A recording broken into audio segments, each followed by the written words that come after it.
Assalamualaikum and hi friends, welcome back to Gafsanur Kitchen Diaries. இன்னைக்கு ஒரு இன்ட்ரெஸ்டிங்கான video தான் பார்க்க போறோம். Guys, first time நம்ம சேனலை பார்க்கறீங்கன்னா மறக்காம subscribe பண்ணி வச்சுக்கோங்க. So இன்னைக்கு நம்ம பார்க்க போறது சிக்கன் பிரியாணி தான். So இந்த பிரியாணி பாத்தீங்கன்னா நம்ம வடிச்சு செய்யல, தம் பிரியாணி தான் செய்ய போறோம். சோ ரொம்ப டேஸ்டா இருக்கும். வாங்க எப்படி செய்யலாம்னு பார்க்கலாமா? பிரியாணினா செய்யறதுக்கு முன்னாடி அதுக்கான ப்ரிப்பரேஷன் முதல்ல ரெடி பண்ணனும்.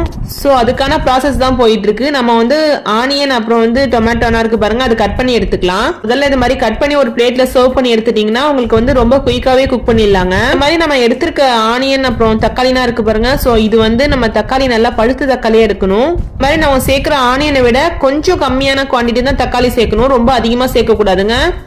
புளிப்பு தன்மை ரொம்ப அதிகமா போயிடுச்சுன்னா டேஸ்ட் நல்லா இருக்காதுங்க. அந்த தக்காளியும் நம்ம எவ்வளவு கம்மி பண்ணிக்க முடியுமோ கம்மி பண்ணிக்கணும். எப்பவும் போலதான் நம்ம எந்த டிஷ் செஞ்சாலும் ஸ்டார்டிங்ல இந்த மாதிரி ரெடி பண்ணி வச்சிருவோம். தென் வந்து இஞ்சி பூண்டு பேஸ்ட் தான் செஞ்சீங்கன்னா அப்பங்க ஃப்ரெஷ்ஷா சேர்த்து செஞ்சு பாருங்க, டேஸ்ட்டுமே ரொம்ப நல்லா இருக்குங்க. நம்ம ஸ்டவ் ஆன் பண்ணி ஒரு சாஸ் பேன் வச்சிருக்கோம், பிரியாணி சாஸ் பேன். நம்ம ஆயில் ஊத்திக்கலாம். இப்போ நான் ஒரு 50 ml ஆயில் ஆட் பண்ணிருக்கேன்.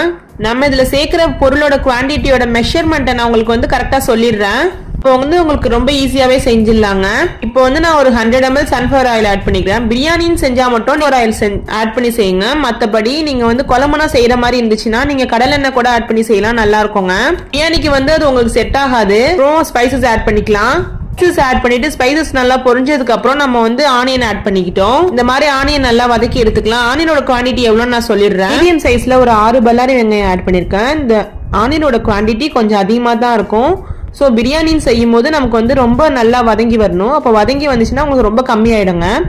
இப்போ நம்ம வந்து பச்சை மிளகாய் ஆட் பண்ணியிருக்கோம். ஸோ இதுலேயே நம்ம வந்து 7 பச்சை மிளகாய் ஆட் பண்ணியிருக்கோம். ரொம்ப கம்மியாக தான், சின்ன சின்ன பச்சை மிளகாய் தான் இருந்துச்சு. ஸோ அதனால நான் 7 ஆட் பண்ணியிருக்கேன். உப்பு வந்து கொஞ்சமாக போட்டு நல்லா வதக்கி விட்டு எடுத்துக்கலாம். ஏன்னா உப்பு போட்டு நம்ம வெங்காயம் தக்காளினா வதக்கும் போது பார்த்தீங்கன்னா உங்களுக்கு நல்லா குயிக்காவே வதங்கி வந்துடுங்க. சொல்ற ஒவ்வொரு ஸ்டெப்பையும் நீங்க கரெக்டாக ஃபாலோ பண்ணி செஞ்சு பாருங்க. பிரியாணி நீங்களா செஞ்சீங்கன்னு உங்க வீட்டில் எல்லாரும் பாராட்டுவாங்க.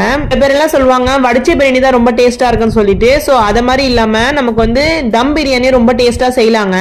பூண்டு பேஸ்ட் வந்து ஒரு 2 டேபிள் ஸ்பூன் வந்து எடுத்திருக்கேன் நான் இன்னைக்கு. தக்காளி வதக்கிறதுக்கு முன்னாடியே நம்ம வந்து ஆட் பண்ணிடணும். ஸோ அது நல்லா வதங்கட்டும். ஆனியனோட குவான்டிட்டி பாருங்க குறைஞ்சிக்கிட்டே வருது. நம்ம சேர்த்திருக்க ஆனியனோட குவான்டிட்டி வந்து குறைஞ்சி வந்திருக்கு பாருங்க. இன்னைக்கு வந்து கிளைமேட் ரொம்ப நல்லா இருந்துச்சுங்க. இந்த பக்கம் வந்து இன்னைக்கு சண்டேவோட பிளாக் தான் பார்த்துட்டு இருக்கோம். என்னோட சேனல்ல மட்டன் பிரியாணி எல்லாம் அப்லோட் பண்ணிருக்கோம், தம் பிரியாணி அப்லோட் பண்ணிருக்கோம், வடிச்ச பிரியாணி அப்லோட் பண்ணிருக்கோம். நீங்க பார்க்காம இருந்தேன்னா கண்டிப்பா பாருங்க.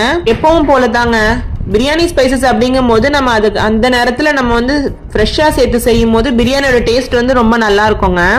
என்னென்ன ஸ்பைசஸ் ஆட் பண்ணிருக்கேன்னு மேல கேப்ஷன்ல கொடுக்குறேன். லைட்டா